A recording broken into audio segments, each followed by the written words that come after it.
So I decided to do a video. I do videos very, very rarely, but I've been watching Alan over at Comic Collector Geek a lot. I've been really enjoying his channel, and he recently put out a video about the top 10 comic books that he's purchased this year.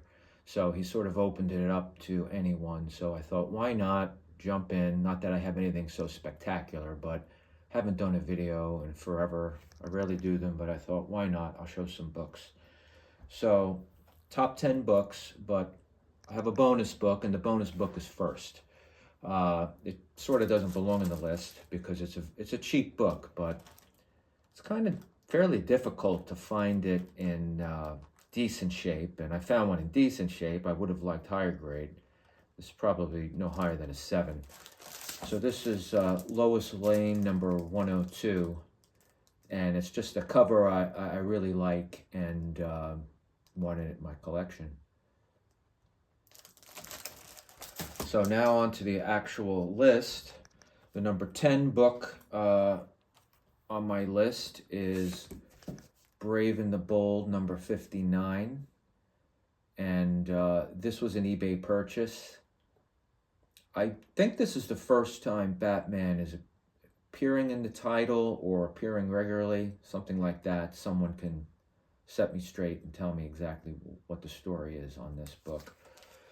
The next book is Submariner number 69. This is from the 1968 series. And this book has a little bit of value because of Spider-Man on the cover. And this is a decent, fairly high grade.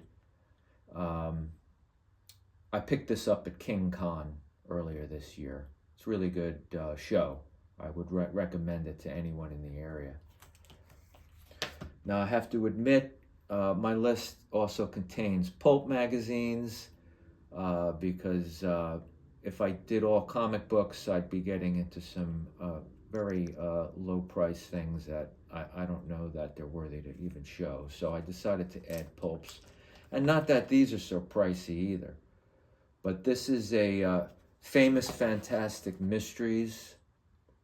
I think it's February 49, and again, just the cover I think is very, very nice. One that I've had my eye on, and I've seen them listed for exorbitant prices on eBay, but this one came up very reasonable, more than reasonable. I don't know, maybe it's trimmed. I forgot what the description was on this, but I'm happy to have it. Okay, so the next book, I also picked this up at King Con this past spring, and this is Tales of Suspense number 63.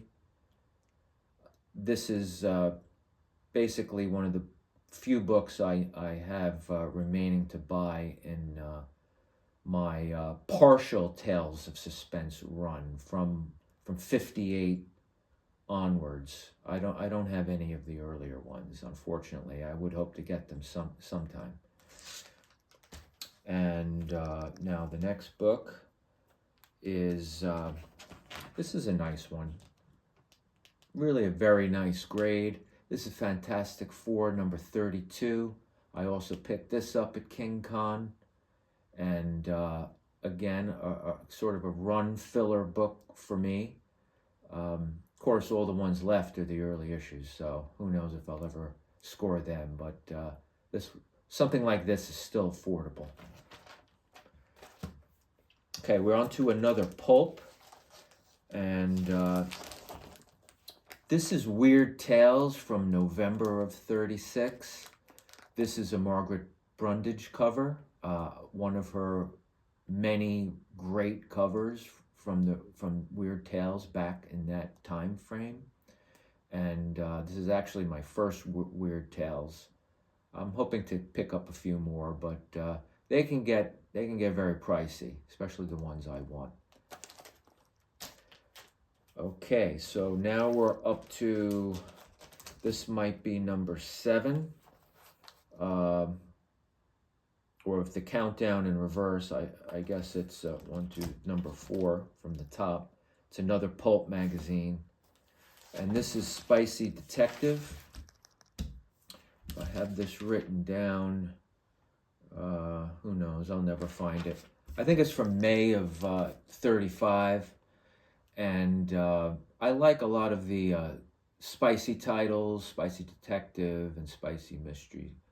Um, but this is a cover that also caught my eye. I've been sort of on the lookout for it. You don't find it too often. And I was finally able to score this. I picked this up from eBay.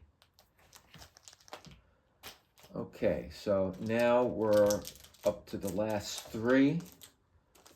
I purchased this from Heritage. Conan the Barbarian #2. Very nice grade, a 9.6. I have basically the complete run, all the early issues. I've had all those issues for 30 years at least. But my #2, which I actually bought at a convention, I think it was like 79, really left a lot to be desired. So I have that raw. I keep that raw, but I finally got a nice one to go with. I also have a graded #1 and a raw #1. But this is a really nice book. Okay, so second book from the top is Eerie #2. Eerie #2 from, if I read the back, it's from 1951. This is just another great cover that I really like, and had my eye out on it for it, and I was able to pick it up from someone selling on Instagram. So this is the #2 top book in my collection this year. Really like that one. All right, so now the most expensive book from the year, and these have been ordered as close as I can do by value. So this is Space Detective #3. And this was, I bought this on Heritage, and it's another one of those covers I really think is really great. And finally decided, let me see if I can pick something up mid-grade that is affordable. So this went a little higher than I wanted to pay. Maybe even have overpaid a little bit, probably. But I'm really happy to have it in the collection. And this is the #1 most expensive book, biggest book that I've purchased this year in 2024. So that's it. There's nothing any bigger than that. The funds are a real issue, and I might not be really buying much of anything the rest of this year. But this has been fun, and thanks to Comic Collector Geek and Alan for suggesting this video, and hopefully I'll do another one for next year. Thank you.